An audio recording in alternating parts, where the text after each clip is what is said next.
This time, we'd like to have the Chief Operating Officer, Les Penny, come out and give you his report. Thank you.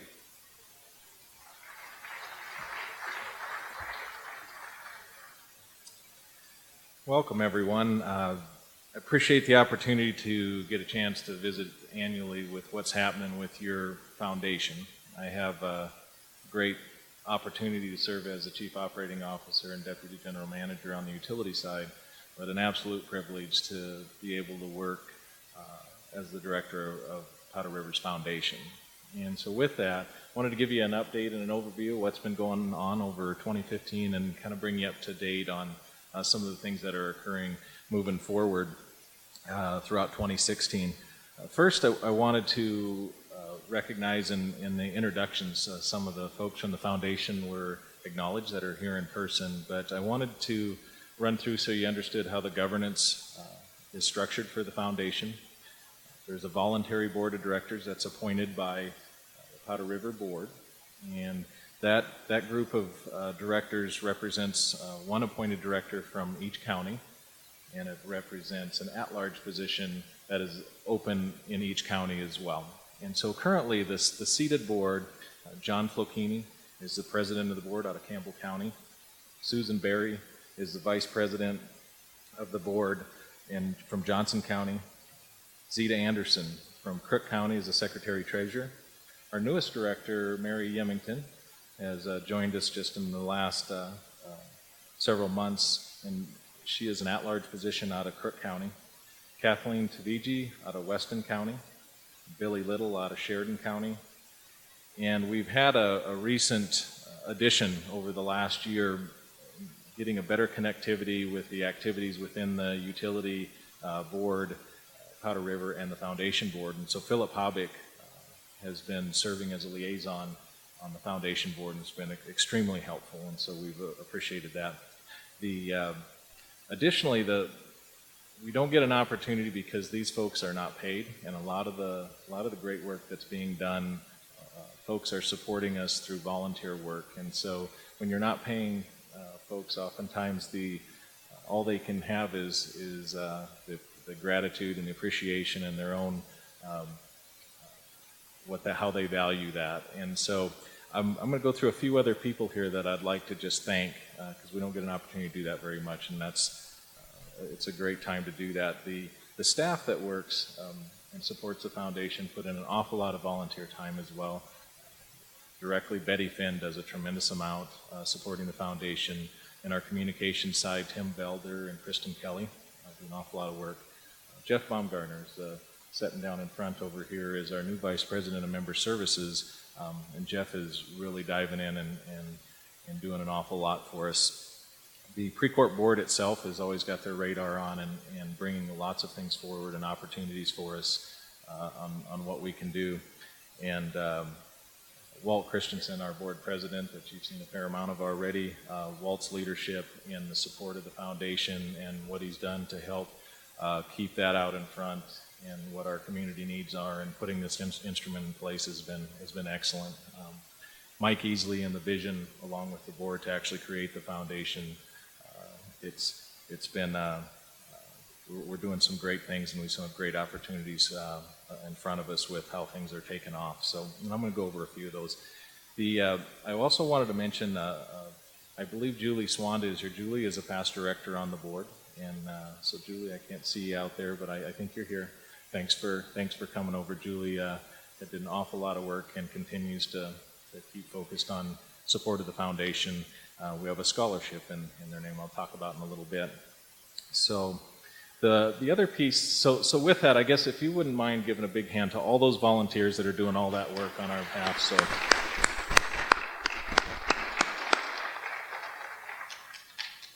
So the big piece, especially with difficult times that are happening in the Powder River Basin and what we may be facing with loss of load and from a rate structure, there's oftentimes questions about how does the foundation get funded, and where does that money come from that we're supporting into communities and to other charitable organizations that are trying to help out.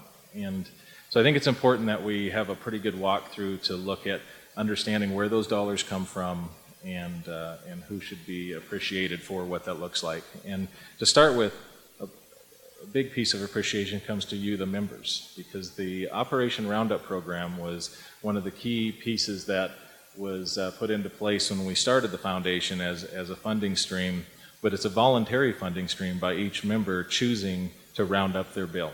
And so they round up their bill to the nearest dollar. And so the Operation Roundup funds is a steady flow, and we have over a couple thousand accounts that are signed up voluntarily into Operation Roundup that provide funding, and that comes through on a monthly basis. And it's very little that rounds up. So I mean, you can be rounded up and only have a penny. You can have 99 cents when you round up your bill.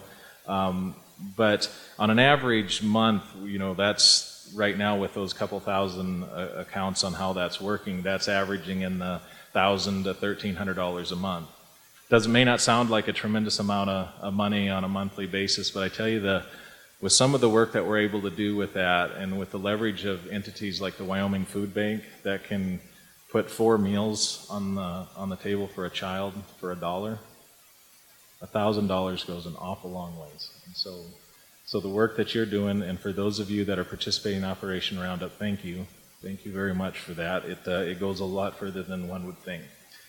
Unclaimed capital credits. So when we retire capital credits and we send those out, those that we cannot find the member is unable to be tracked down, come back into what they call unclaimed capital credits, and the board each year allocates a percentage of those. They go into a fund, but only a percentage they allocate each year that is to the foundation, and they're to be used back for the membership's benefit. And so the foundation has been a good instrument for that. Member donations of capital credit retirements has been a real interesting one over the last few years, because when you do get a retirement, there's an opportunity for you to say, why don't you just take that check back in, or keep that on behalf of on the foundation, and try and put it back to good use into worthy causes. And so that has been, again, from the members' perspective, thank you for that. Those of you that have participated in that has been super helpful, that money coming back in as well. We've had some great things happening in our fundraising events. Those are the private fundraising events where businesses, members, other companies, even outside of our territory, that are providing support and funding into the foundation, into our causes. So that has been excellent. I'm going to talk a little bit on that here in just a little bit. Our scholarship funding. So we have PRECOrp Foundation and foundation scholarships. And I'm going to go through those scholarships in a little bit, but the scholarship funding directly on the ones that are outside of the PRECOrp Foundation scholarships, we have a couple of those that are funded by the families that the scholarship is in the name of. And Geis Family Foundation or scholarship, and the Swanda Ag Scholarship are 2 examples of that. So they're privately funded by the families through the foundation back to the kids. So great opportunity there. And then of course personal donations, we find that in lots of different forms. So that's how the foundation is funded, and is separate from how rates are driven. And so it's been a great platform to work off of. Looking back in 2015, this image here is just showing you some examples of some of the great groups that are doing good work out there that the foundation is on the back side of helping support. Pictures that you're seeing here, some from the Hometown Veterans, the Crook County Senior Center, and the Weston County Health Services. Just a few examples of great work that's being done by other charitable entities, of which the foundation does most of its work with, is other entities that are trying to work within the local communities and what they're trying to accomplish. What 2015 looked like in the 2015 donation, what I would call the concentration of spend, is this shows a listing. Education and Health and Human Services is the 2 big buckets that we've been putting a fair amount of dollars into. You can see in the education side, it has a big chunk of scholarships that goes out to the students. Again, those are directly funded by unclaimed capital credits. That's an allocation that comes through directly from that funding source. In the Otherwise, when you walk down through that of where some of the dollars are going that we've put back into the communities, I wanted to focus on this item down at the bottom that says value of matching. So up above that are all dollars, direct dollars being funded in. And in our strategy of a couple years back, the board had looked at trying to leverage every single dollar that we put into the communities with some level of a match. So we're always looking to try and go out and find matching dollars. An example of that, of how that takes shape, is when we were doing some work with some of the food pantries locally, we went to CoBank, which is one of our lenders out of Denver, and put in a request to them for $5,000. We were looking for a $5,000 match from them, so they stepped up with a $5,000 match out of Denver, and then so we were able to give $10,000 into the food pantries versus the $5,000. And so that's an example of what the value of matching and how that comes from. And that's happened in both matching in dollars and in services. We've had contractors step in and provide labor at no cost to help with a project in one of our communities. And so it comes in many different forms, and we like to keep track of that. That's not an audited number, but we like to track and manage that one, because again, it takes volunteers and support all across our system to help our communities in need, and the folks that need that. So you can see kind of how we total that up is basically we're looking at about $214,000 that we put back into the communities over the last year. Our goal for 2018 in our strategy for the foundation strategy was to try and put $50,000 per year into each county that we serve. So we're getting real close to that early, and we would like to try and push that through, because unfortunately where we're at with what's happening in the energy sector, as sometimes funding is drying up for some of the charities across our small communities, the need is going up. And so there's probably no better time than the work that the foundation needs to do, and on behalf and support of the members. A few other areas when you break down the concentration level that's out there, before I jump into the scholarships, and you guys can set on that slide, that's okay. I just wanted to mention some of the recent grant requests. I pulled about 50 different requests that were coming through, but just to highlight some of those, the Wyoming Food Bank of the Rockies, Johnson County Adult Special Olympics, Climb Wyoming, Sheridan Senior Center, Weston County Health Services, the Yes House Foundation, Hometown Veterans, People's Assistance Food Bank, Wright Community Assistance, Crook County Council of County Services, Sheridan Angels, Blessing in a Backpack, those types of programs. They're just invaluable with what they're doing within our small communities and around northeast Wyoming on behalf of the members.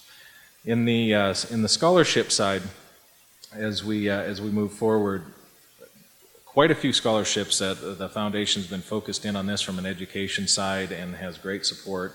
We put out about 18 scholarships under the Powder River and the Powder River Energy Foundation directly, and those again are funded through unclaimed capital credits. There's been a great program, I talked a little bit about it last year, the Apprentice Lineman Scholarship Fund. There is some just wonderful champions of that from the employee side that have moved that from the grassroots. Mike Bingham is the chairman of that committee. He's one of our foremen out of Buffalo. Mike has done just a stellar job, him and his team on that committee, of what they've done generating funds for the Apprentice Scholarship Program. That was designed around trying to keep kids local.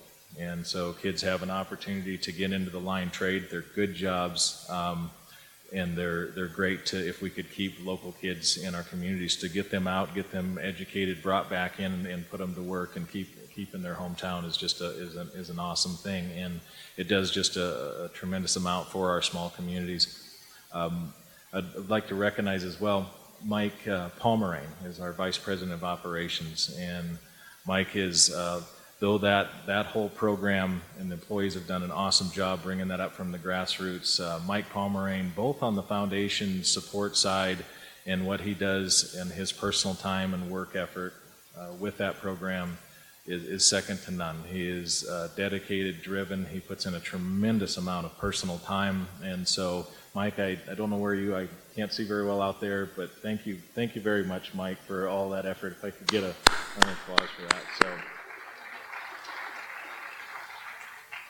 the Swanda Egg Scholarship is another one that's out there, the Geis Family Scholarship, and then a new partner that is, we're working with them on to host their scholarships is the Farmers Cooperative out of Gillette. And so we have a few scholarships through them, $3,000 each on those great scholarships that we're supporting in partnership with the Farmers Cooperative.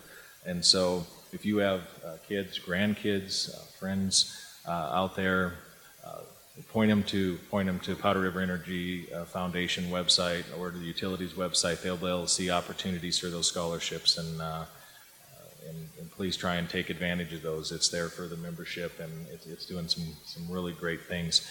If you are out there and you're interested, a lot of these scholarships, $1,000, $1,500 goes an awful long ways for these kids in the programs that they're heading into. If it's something that you or your family is interested in hosting or putting forth a scholarship that you would like to have on behalf of someone or in their name, we sure would love to visit with you and help you accomplish that through the foundation. Pretty simple process to get there. So please contact us if you would like to go down that pathway.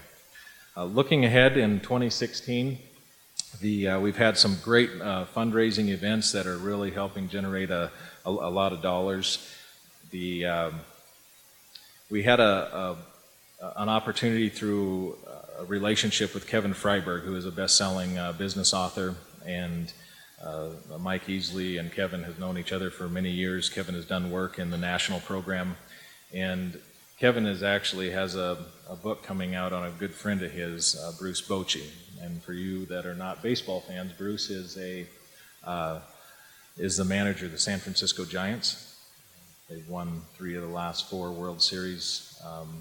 Doesn't have a lot of time off, but we happened to be able to capture them in Gillette for about 3 hours on a leadership talk that they gave, from Bruce's experience managing in professional baseball and especially managing at the highest levels to take the World Series 3 times in that period of time is unbelievable. And so they spent about 3 hours with us, and that particular event generated over $35,000 net benefit that we were putting back in. And Tim Belder had a great catch line for this one: throw out hunger at the plate, because we were focused on that money going back into food pantries and where we could go and with it. And so, as I talked about what a dollar buys, $35,000. What an awesome event for 3 hours of time from Bruce and Kevin, them spending time, and all the support staff that helped pull that off in such a short period. So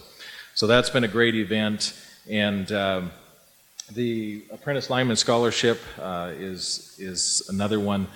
Those guys are generating, it's the second year they've gone through it. We're coming into the third year, but they've been pushing in the $25,000 to $30,000 raising money, going around. It's a combination of private donations. A lot of the businesses and small businesses around our territory that are supporting that have done just a tremendous job.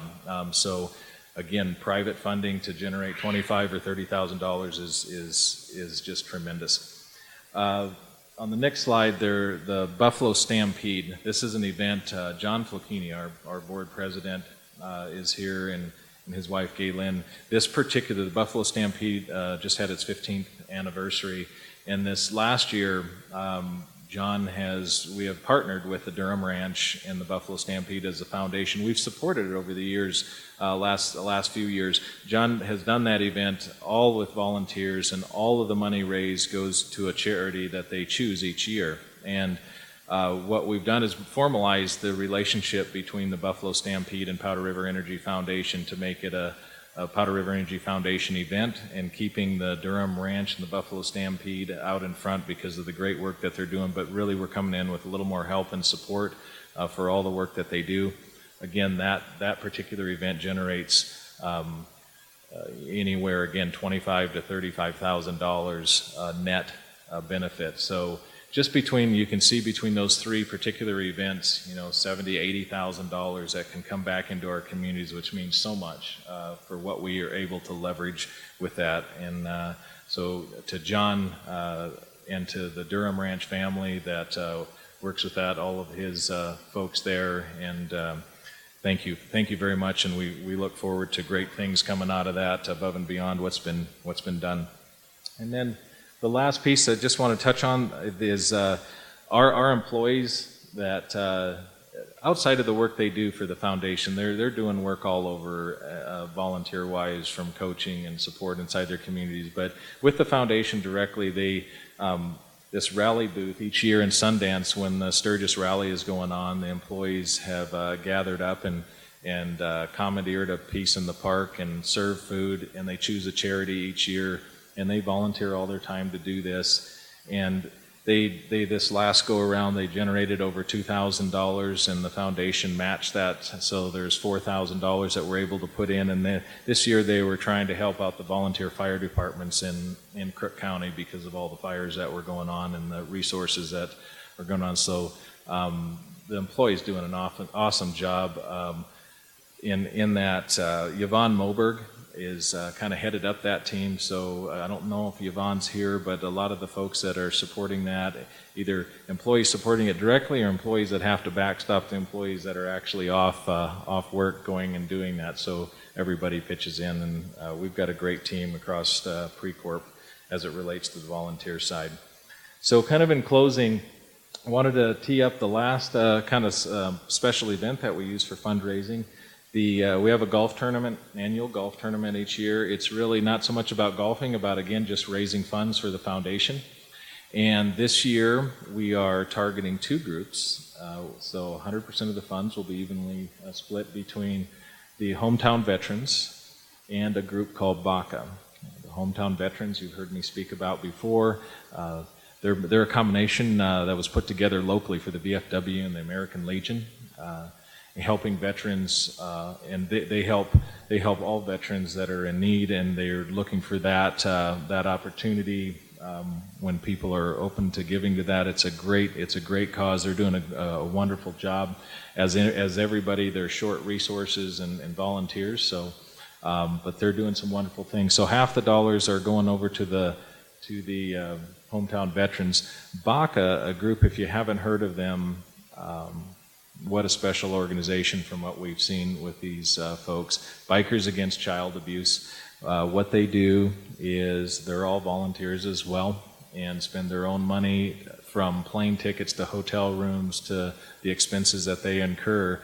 But what they do is, in a child abuse case, when a child it's time and it's been brought to the courts and they have to go to court, the assailant of that child or the abused individual, and this is all around children, there's a high intimidation factor that goes on with that.